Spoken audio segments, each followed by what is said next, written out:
Hi, guys. Welcome to this episode of the Unofficial Film Club podcast. I'm Andrea, And I'm Caroline. and today we're going to be talking about Top Gun. Specifically, we're going to be focusing on Top Gun and misogyny and how that kind of presents itself throughout the film. So, And also how hypermasculinity plays into, the misogyny or the, male objectification and sexualization and how that all plays together in this theme. yeah, it's Yeah. gonna get intense. We have some thoughts about this movie. Yeah. So, Top Gun. Top Gun. 1986. Like one of the famous 80s films. I feel like it defined the year it came out in. And Probably defined some careers. For sure. Tom Cruise, Val Kilmer, what's his name? Anthony. God, what's his last name? Goose? Oh. Anthony. Whatever. Edwards. Anthony Edwards, some. Yeah. Kelly McGillis, Yes. amongst others. Tim Robbins is in this. He played Really? Merlin. Oh, that was the older guy? No, he was just No? he was He just was one just of a the guy? pilots. Oh. Meg Okay. Ryan. There's a lot of. I totally forget Meg Recon- Ryan's in this movie. there's She a- was Goose's wife. His wife. Forgettable role. That's part of what we're going to talk about today. We will get to that later. But yeah. no. It was just iconic. Iconic, yeah. I mean, I viewed this later in life, like somewhat recently, I guess, and For the first time? Yeah, for the first time. Really? Yeah, I don't know. I never watched it. And I went into it without any bias, any like knowledge of like what people talked about it or whatever. So I just wanted to preface that because we're not talking about this theme because like other people also talk about like the homoeroticism or whatever. Yeah. This is our interpretation. These based are our on thoughts. Yes. Yeah, no, that is true. We have come across numerous instances of like a similar kind of reading of the film and the like this masculinity and I don't know. Yeah, I don't know. I think there's a famous male the objectification, Quentin whatever. Tarantino quote is like he's having that conversation about like the homoeroticism in Top Gun and stuff. So male that like camaraderie. so that like popularized that They're theory themes. too. They're palpable. I think. But they're palpable for a reason because they're People very evident, as see them. we're gonna get into right now. Yeah, but I feel like what kind of distinguishes our discussion a little bit is we wanted to, not only establish this context of the hypermasculinity and whatnot, and, homoeroticism and whatnot, but also how that plays into a misogynistic tendency between the characters and just like the context that provides for that kind of thematic reading. Yeah, there's a lot to discuss. Yes. So I guess to first kind of get into it, I guess we can focus on like how the film portrays these close relationships between men and how that contributes to a very hyper-masculine environment. Like already the military is part of this hyper-masculine infrastructure and whatnot, and I feel like especially this movie highlights that the lack of like any kind of women in the environment except for like Charlie. It's really just like feeds into that environment. It's still such a small like female presence. I think we should maybe give a little bit of like plot background because I know not everyone's this is true. seen it, especially our age group. However, basically, there's Maverick played by Tom Cruise, and Goose is his wingman, played by Anthony Edwards, and they are part of like the Naval Air Force. I think that's what it's called. Yeah. And they get chosen to go to the Top Gun Academy in near San Diego. Whatever. Oh. I've actually, like, driven by there. Yeah. Gosh, what is it called? With a P. Like Fighter Town, USA. It's in the whatever. Yeah, it's like near San Diego. Whatever. My mind fails me. But yeah, it's like the elite fighter weapons school for like, you know, piloting. And so Maverick, I mean, as his name implies, he's roguish, he's young, he's hot-blooded, you know, whatever. Like, he's just... he's the risk-taker daredevil, you know. Aptly named. And then Goose is whatever. Goose is Goose. Goose has a wife and a young son. And then the rival team is played by Iceman and Slider. Yeah. And Ice is portrayed by Val Kilmer, and as his name implies, he flies ice cold. But yeah, like I'm not making this up. He's, you know, the controlled perfectionism. Yeah. Very like disciplined. He fits into the militaristic kind of idea very very perfect well. Foil for Maverick, you know. Exactly, and I think that's probably why the competitiveness between them is like heightened even more because they're such opposites that they both don't like the way the other one does things. Yeah. And that doesn't exactly mesh well in the, you know, context of like the school itself and the rigor and discipline that requires. Yeah. And then they have an instructor, Charlie, played by Kelly McGillis, who is like the love interest of the plot, or the like the romance aspect between Maverick and Charlie, whatever. And so, but like there's like the conflict of interest because she's an instructor, but like, you know, but they like have a little thing going on. So whatever, that's just that whatever. And then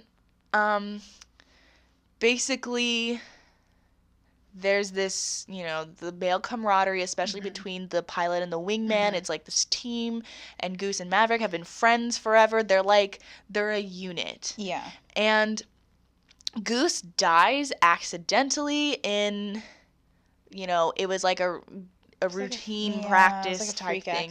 Freak accident. Yeah. And so that is like, you know, devastating for Maverick, not to mention his wife and kid. But more for Maverick, I guess. And we'll get into that. And so he like leaves Top Gun. Yeah. Iceman gets the position of like the Top Gun, the like number one pilot in the thing, and they get called to actual like a war zone in like the Middle East, and they have to like actually, you know, fly in combat, and Maverick ends up, you know, they like shoot down some like some other it ends up planes, working out, whatever, like, you know, he's like successful and like, you know, like he's still a good pilot, I guess. It's just he didn't fit into the Top Gun, that's it. Yeah. To spoil it, Tom Cruise is not the Top Gun. Yeah. That's, I don't know, that's basically it. Yeah, it's I think plot. That's about it. The most important parts, I think. Yeah. So that's the background we're working with. It's a lot of focus on male relationships. Yeah. They spend all their time together. They like basically live together. Yeah. The teams are like always they stay together throughout the entire process. Yeah, they're always like coupled up too. I mean, yeah, whatever. But that, and it's fueled also by the like energy and you know, passion or whatever that these men put into the, you know, not only just being like in the academy and excelling at this elite school, but also in the military, where there's a lot of, it's still like, you know, hierarchical, there's competition, there's like wanting to be better and more, you know, apt, and, you know, it's just like these hallmarks of masculinity at their finest. Yeah. I mean, yeah, I guess that competitive environment, like I was saying earlier, like we said, it feeds into, I don't know, the hypermasculinity and the competitiveness all kind of bleed into one, you know? Because I feel like it's a very masculine thing to try and, like, beat out the other. And then especially they're all vying for, like, this top spot. I don't know, it's just definitely feeds into that environment. Like it can only happen in an all male environment, if that makes any sense. Yeah. It's, it's like fueled by the fact that it's just men, but it's also like it provides a new context when there's like little to no female presence, then the Yeah. like their rules of society change in their, or like, the Yeah. structure. Mm-hmm. It's like what happens when women aren't around or they don't play an influential role on these men's lives. Mm-hmm. The way they create their own hierarchies and their own relationships and their own like codependencies or whatever. Yeah, I think for me, part of what you're saying is what makes it interesting to me that a lot of men really love this movie, because Yeah. it's like it's feeding into like multiple fantasies. It's like Yeah. I mean But in more ways than true, one, yeah. but like I don't know, it's kind of like I feel like I don't want to say like a lot of men, but at least like a lot of men at the time that like really love this movie and relate to it. I feel like it feeds into this like primal desire like to have this all male environment and like a society without like I don't know, kind of like what you were saying, without having to think about like the consequences or like the inclusion of women in the society. Like I don't know, it's like it's like imagine just like being with your guys all the time and you're just like Yeah. every day you're just doing the thing, and I don't know, it feeds into like multiple fantasies to me. It makes me think of, the idea of like like male academies and like I don't know, like these kinds of things are like elitism in men. Also maybe like the fact that like, all men are created equal. It wasn't originally like include that's not including women. It's like men are the ones who are like at the forefront of creation and Yeah. and justice and law and like whatever their ideals are of the society. Like it's the men who are like they idealize themselves as the ones controlling it or the ones like maintaining it.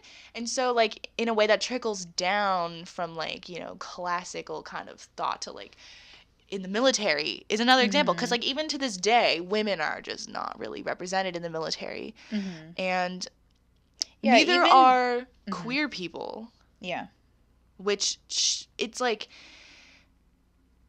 not exactly, it's challenging maybe this whole kind of like the like homoerotic tendencies that like come up in Top Gun when I feel like we've also talked about something like this before recently about like this kind of like egotistical or like narcissistic kind of like male centered view of themselves, where it's like kind of like it's almost like a woman is like better if she's like a man like in her mind and stuff, but she's like biologically different, but it's like what's seen as like valuable in society is what I guess is like traditionally like qualities that are attached to like masculinity and like manhood and whatnot. So like it's not too much to say that like men in general might relate to the idea of like you just idealize yourself or like a reflection of yourself. So like no wonder that like being in Top Gun school where there's like-minded people and this and that, like it's just this kind of, it's like that's a fantasy of its own to be surrounded by reflections of yourself, especially if you think highly of that kind of reflection. I guess I just, since you kind of mentioned like women and masculinity and stuff, I thought we could talk about like Charlie a little bit. Because I find her role to be pretty interesting. Like it's just interesting that like that's who they chose to be Maverick's love interest, because I feel like throughout the movie there's almost an effort to make her more masculine, or I don't know, she just is more masculine than what you would expect. Like she's, in order to be in this environment, she has to be like she has to be at the top of her game. She's really smart. She's like, you know, works for like high branches of the government, Pentagon, whatever. Like she is like the top of her field. She's not like submissive in any way. She's pretty assertive, and I don't know. And then she just, I mean, physically, she just isn't like... She's not the common classic idea of like, you know, beautiful, delicate woman. But she's that that also wouldn't work in this context either, because like she has to fit into this male-centered world that like the only way her character would even like survive that is if she was fitting into more masculine like traits or whatever.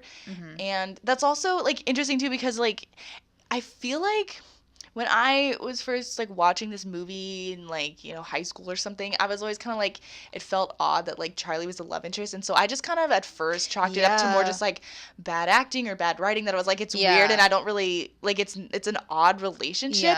But like it makes more sense now if you're looking at it from the lens of like, he likes her or like will pursue this relationship because she is like more masculine, but she's also kind of like him in a way too. Like I don't know, like they both have these like headstrong personalities. They both like know what they want and are gonna go get it and this and that. So it's like, of course, it's like a reflection of himself. That's true. The reflection again, the narcissism, male narcissism. Yeah, I don't know. I guess. Yeah, I guess just like what you're saying. I mean... Also, like, the fact that her name is Charlie, that it seems a bit heavy-handed. Like, they're like, she goes by a Charlie name. She's kind of tomboyish. She doesn't dress super feminine. I guess that's just what makes the misogyny more apparent, because she can't just be, like, a woman in this field. Like, there's definitely an effort to make her more masculine, and, like, they try and code her as kind of like one of the guys in a way, but she just happens to be like in a skirt or something. Like I don't know. It's just no, that is interesting that you mentioned that. Now that gets me to thinking that like even though she doesn't fit into a stereotypical image of like, you know, a woman in you know, movies or whatever,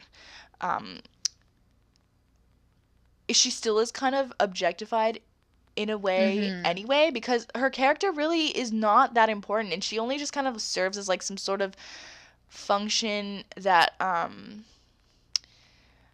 don't really quite know. I haven't really, I guess, found out what exactly her purpose is, other than maybe it's because like she's kind of a reflection of himself, that like throughout the movie she'll kind of tell him like it is, and she'll kind of put him back in his place. So it maybe is like this external dialogue with like himself in a weird way. I just had a thought too that like if you're thinking that if this movie's made to appeal to like a heterosexual male audience, it could also be that like obviously there has to be a woman to like objectify and sexualize like in some way, but at the same time it's like, since she is kind of like not what you expect, maybe it's so that she's not as like distracting. Like, you know, like, it's like she's here for that purpose, but it's not going to be like she's going to take up all your attention, because the male-male relationships is what you're really here for. You know? You would think that in most movies that do have like a love interest or a romantic subplot, that would be like a main thing like driving the narrative, but it really isn't. Like, no. I want to say it's just the like male camaraderie, especially between Maverick and Goose, that drives the whole thing. It's really just, you know, it's really just about Maverick himself and what he does and the people he meets and the things he experiences. It's like, it's nothing about this love interest. It's just, I mean, because the romance, it's so like, it's such a joke now. I feel like no one like, everyone like makes women, fun men, of like that. Everyone make fun of that like part of it, because it's so awkward. And I think the reason it's awkward is because it's just kind of there because it feels like it has to be there, because that's like part it's of proving a point, or like, and it's also to like make Maverick more attractive, because like, oh, on top of like being this like risk taker and like he does things differently and he's really great at like his craft, not his craft, but like he's great at like flying and stuff, like on top of it, he's also like able to win over the girl. Yeah, it's like more he gets like everything. It's more like Maverick's, not possession, but like him being able to win her over is what's more important than like her, you know? It's like his own accomplishments. Yeah. So like you were saying, like Maverick is the focus here, and I feel like people that really like this movie, or like men that really like this movie, it's because like Maverick through it all the challenges and stuff, like he ends up still being like this attractive guy at the end of it who does accomplish things. He's an idealized male, and everyone wants to be like that, or I don't know, or can relate to it somehow. This made me think of, I think we were talking about it earlier, but kind of what makes Maverick even more attractive is that he does kind of end up winning in the end, even though he doesn't get Top Gun. And I feel like he wins because, like, he redefines what winning is. Yeah, which is like, oh, what, like, every guy, like, wants to get, or, like, or I mean, like, anyone. He's like, really, I've grown wiser, and, like, just the position to the title of Top Gun is not important anymore. That's not what it's about. Especially because that's after Goose dies, that he's like has some soul searching to do, and then he's like, you know what? That's not what this is about. This is about like me like finding myself, and like he still conquers all anyway. Like he might not be Top Gun and this and this and that, but he's still like, I went out and like learned something. Yeah. And I'm like wiser now because of it. And so yeah, like he has the power to kind of redefine himself and redefine what is ideal. And I think through that he kind of takes that power away then from like Iceman and stuff. Yeah, which I take offense you have a problem with.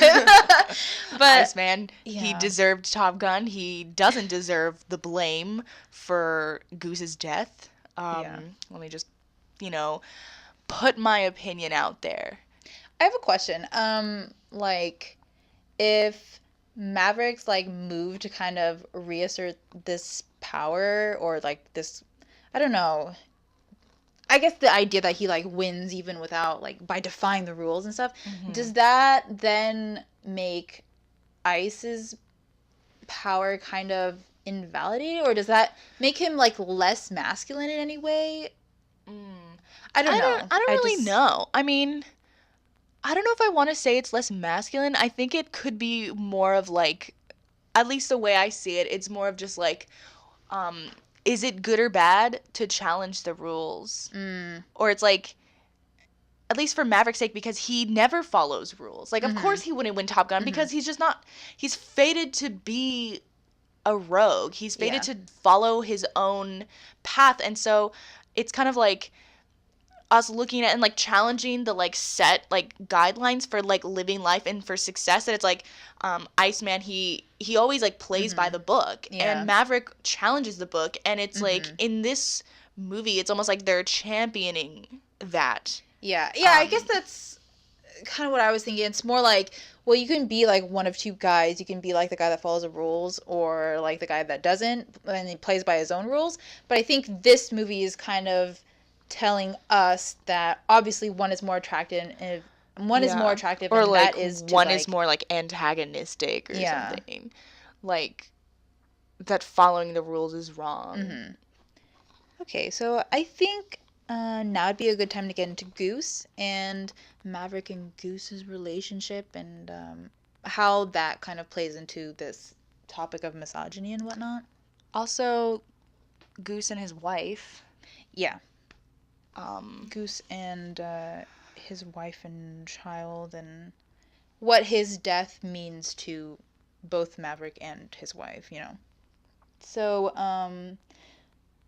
for me, I think it's interesting because even though Goose, or maybe because Goose is married, it kind of forces us to look at Maverick and Goose's really close relationship as almost a marriage of it within itself, Cause, like, almost Goose is almost closer to Maverick than he is his own wife and child, and that's shown through the movie because we like don't really see them until he's dead and all that much. No, they come around before. It's just they just aren't very featured at all. But I do agree with that earlier statement of yours that they, like, Maverick and Goose act like a married couple themselves, because they do, and I think that's something that was intentionally written into the film. Yeah, because they're so close. I mean, proximity wise, emotionally, like, the everything. like banter, and they even joke on it themselves. The characters, so, like, whatever.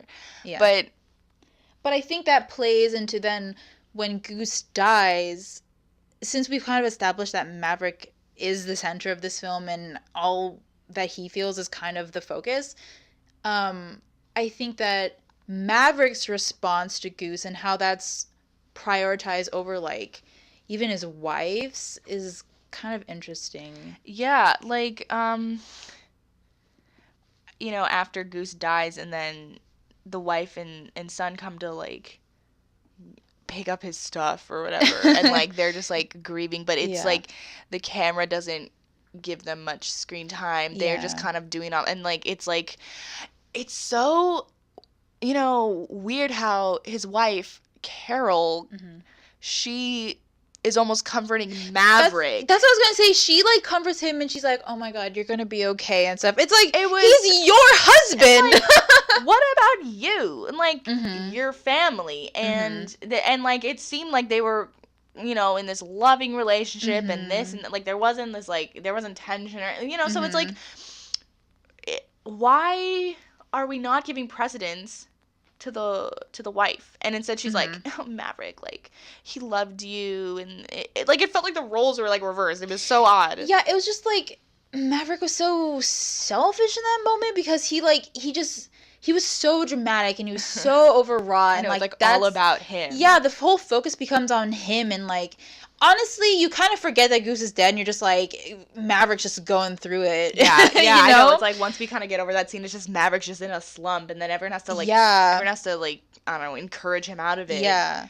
But back to the misogynistic aspect with Goose's wife, I think, like, on one hand, it's because Goose's wife is kind of put into this role of being, like, the nurturer and, like, taking care of Maverick and, like, having to help him get through it. But then also where, like, her marriage and her role is valued as so much less because the male and male relationship is more important, or it's, like, deeper in some way. I don't know. It's kind of like Maverick and Goose's understanding, like, trumps even the relationship between man and woman, like a marriage. And I feel like this is, a thought, a concept, whatever, that is not new, and I'm not sure if I'm 100% qualified to, like, speak about it, but I am aware of, like, the kind of thing, sort of like we talked about before, how, like, this, like, male, like, narcissism, about how, like, over everything, like, the male relationships with, the male relationship with himself as well as other males and this and that is more important than, like, with a woman. And how, like, it's, like, the male that's, like, the top or whatever, intellectually or whatever. Yeah. And how, despite the, like, holy matrimony, like, the union between man and wife and this and that, how that's supposed to be so important, the union that a man, or, like, the bond that a man shares with, like, his best friend is always more heartfelt or deeper, or, like, a closer connection that's, it transcends marriage. Yeah, I mean, especially if you're going in with, like, I'm thinking, like, kind of what you were saying reminds me of, like, ancient Greece and stuff, where with this idea that, like, men are, like, the intellectuals that actually have, like, an understanding of, like, the world and philosophy and stuff, like, they're on, like, a separate level, like, this higher level. Yeah, so, like, not all humans are the same. Yeah, so, like, therefore, the relationship between a man and a man is, like, the most powerful relationship there can be. Yeah, like, it's so much more meaningful than, like, a man and wife, which is, like, the purpose is just for procreation or that's whatever. More like a social, like, obligation or something. Yeah, as opposed to, like the friendship between men, or, like, their relationship. Camaraderie. That, like, male love for each other is, like, so much deeper. Yeah. Especially if it's, like, so heteronormative. With the, like, military background, the, like, 1980s, it's like an action movie and this and that, but paradoxically it speaks to this kind of cross-gender, cross-sexuality appeal. How even though it's like action-packed, military film, whatever, it is kind of like what you said earlier about like the fulfillment of like male fantasy. Yeah. That it's like, it turns into this like homoeroticism or something like that. Yeah, it's like such an emphasis on like, I don't know, on those like masculine fantasies that it does become, I don't know, like a homoerotic fantasy in a way too.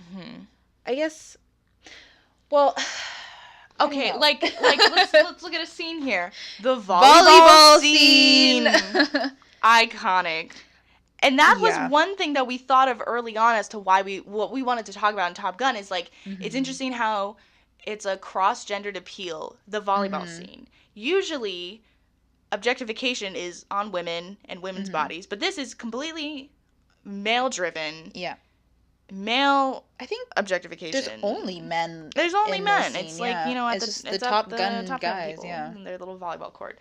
But it's like, what is the purpose of the scene? Yeah, I mean, like, first watching the movie, like, there's already like tension between the guys like throughout, but like this scene specifically like made me question like everything because like you said, who is it supposed to appeal to? Because on one hand, it's like the male objectification. Like on one hand, you could say like, okay, it appeals to like heterosexual women. But are are women really the audience of the film? Yeah. No, it's for heterosexual men. It's for heterosexual men generally. So like that, if it was supposed to be for both genders, they did a really bad job of it. Because yeah, I mean, okay, because like if it's supposed to appeal to like a heterosexual woman, like one aspect is the male objectification, but another would be like the romance story. And as we already said, like the romance is kind of, it's lacking. I don't want to say like an afterthought, but it's more like there to further show like Maverick as this desirable guy, you know? It's more like it's kind of like a function in the whole like plot and of, you know, like Maverick's plot, as opposed to like the romance is what drives the story, because it doesn't.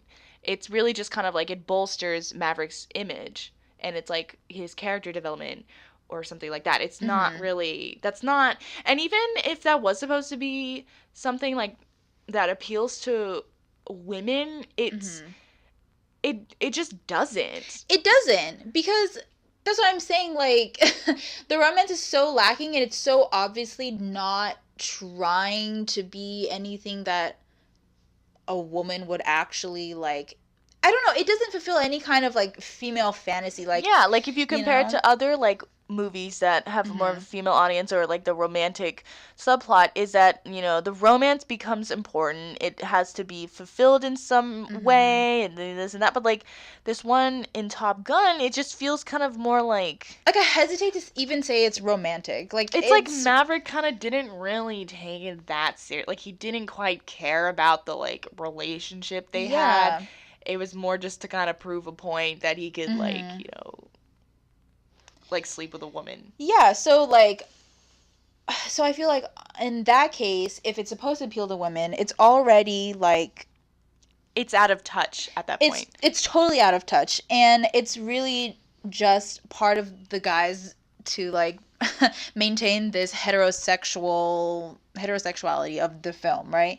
So then you go to the appeal for men, right? Which I'm so convinced that's the intent. Yeah, because I don't know what else it could be. The volleyball scene really problematizes like this, the heteronormativity. Exactly, because I'm so curious. We're not men, so I'm so curious what men think of that scene. But like, yeah, like I wanna know, like, you know, what was your first reaction to when you first saw it? Like, how old were you? What is it? What do you think the purpose? Like, I want to take a poll because I feel like it's under the guise of being like, leave a comment. Like under the guise of being like this competitive like sports scene, but it's so not like any kind of like sports movie or anything. I know, and like, you know, yeah, it's like the competitiveness, but it's that kind of like, They're so it's like sexualized. The sexual tension kind of thing, you know, like plays into it. And like throughout the whole scene, the guys are just kind of like posing, and it's like they're it's like slow motion up. shots. I know, they're like glistening, like it's just it's a lot. Like it was a lot for me, and like it's the focus is so much on it just, you know, the male body. It makes me think it has to do with that male narcissism thing, or I don't know if it's like men being repressed. Like I feel like in a heterosexual or heteronormative society, like it's difficult for heterosexual men to just say like, oh, I can appreciate like connect the male to other men in like a deeper way. But I think also just like surface level, to even say or even to find other men's bodies attractive is like threatening in a way. Well, yeah, it's threatening to like the system. Yeah, society. So I feel like this guise of like this volleyball competition is like a way for men to like look at these like hypersexualized, like the hot audience bods. Like you're saying, yeah, I'm talking about the audience. Okay. Yeah. I'm talking about like the heterosexual male audience. Yeah. Like that it's a way to be able to look at these bodies that are clearly sexualized. It's like to fulfill another fantasy under the guise of it being like, you know, sports. Sports. Yeah. Yeah. But also, like, on top of that, you were kind of, you know, suggesting it a little bit too, but like a repression in a heteronormative society, like, you know, hypermasculinity, that, like, you know, how men have, you know, obviously, okay, I'm not going to presume here because I'm not a man, but, like, you know, kind of my thoughts, my take on it is that, you know, like, straight men have a difficult time connecting to other men. Mm-hmm. So, like, then the expression of it, that, like, it could often be channeled into this, like, homoeroticism. Yeah. That, like, they're not necessarily like homosexual, but it doesn't mean that kind of, you know, tension or whatever expression doesn't exist. Yeah. And, you know, especially because like we're girls that, you know, you can understand what it's like to like relate to other women or to find other women attractive or whatever, like, you know, but it's not the same when it's like a hyper masculine society. Exactly. And they don't have the same kinds of channels to like deal with that as like women might have, or it's not as socially acceptable for men to, you know, like relate to other men as it is for women to women. Exactly, because I think what you were saying, like the idea of repression, that automatically leads to like a sort of tension, because you can't just freely say things or you can't just freely think things. There's always something like that you're fearing will come out, I guess. I don't know. Because on one hand, it's like threatening to the system and threatening to like what our ideas of like heterosexuality are and stuff. So I feel like, especially for men, it comes out as more of this like homoerotic tension that is kind of, it's there, but it's kind of hard to define. And I don't know. Yeah, I'm just agreeing with your point. But no. Since we're still in the volleyball scene, we rewatched it, and there's an interesting like point, or however you want to say it, but Goose is like fully clothed. This is a thought I've had ever since I first watched it. I was like, it's weird that Goose is wearing a shirt. He's wearing a shirt, like not featured in the camera. Doesn't feature him. Yeah, because I mean, we're like, you know, getting so many shots of like, you know, Slider like flexing and stuff, and like, you know.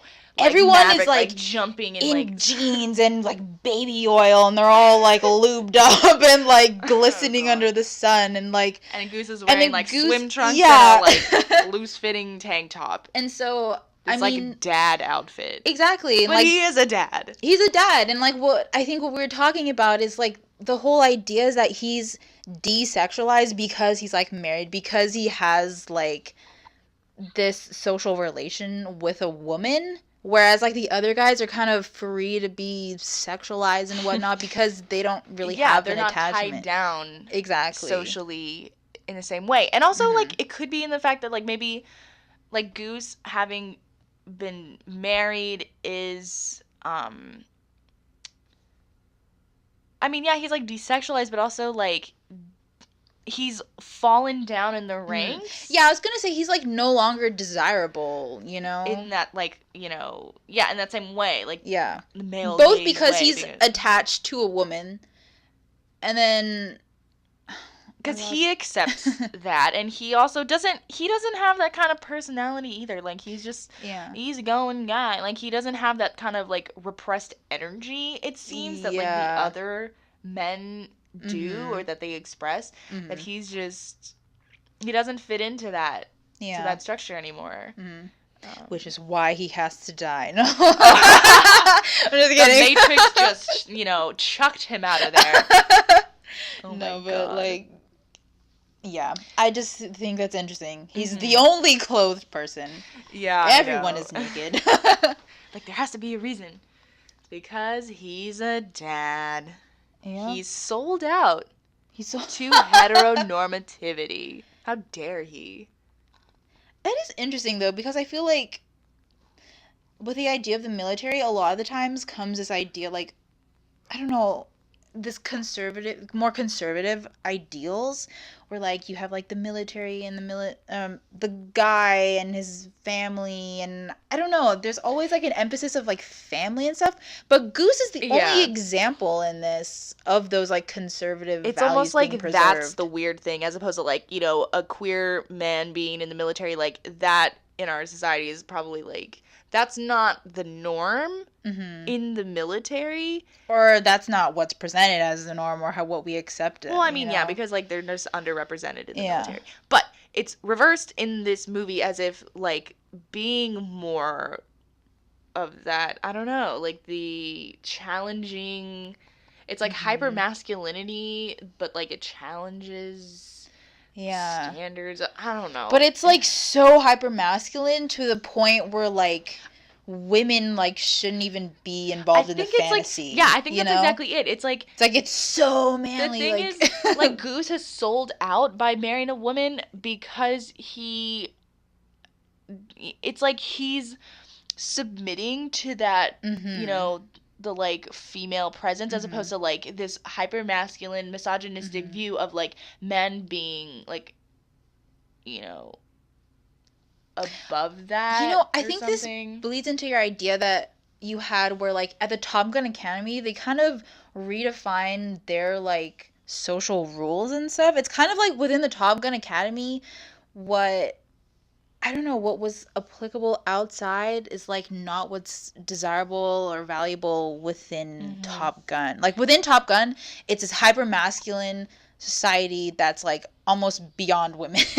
Yeah, it, like, transcends women. Because even, like, Maverick, even he, like, having a relationship, he is out of Top Gun even, you know? Or he doesn't have the same, you know, drive he put into his flight instruction. Women are seen as, like, a distraction. They're, like, a disruption to this male society. Yeah, no, I agree. Yeah. Wow, Top Gun is all male society. It's like Lord of the Flies. Oh my god. I mean, Top Gun and Lord of the Flies. We're gonna do a comparative, like, podcast. Oh my god. It's really not like Lord of the Flies.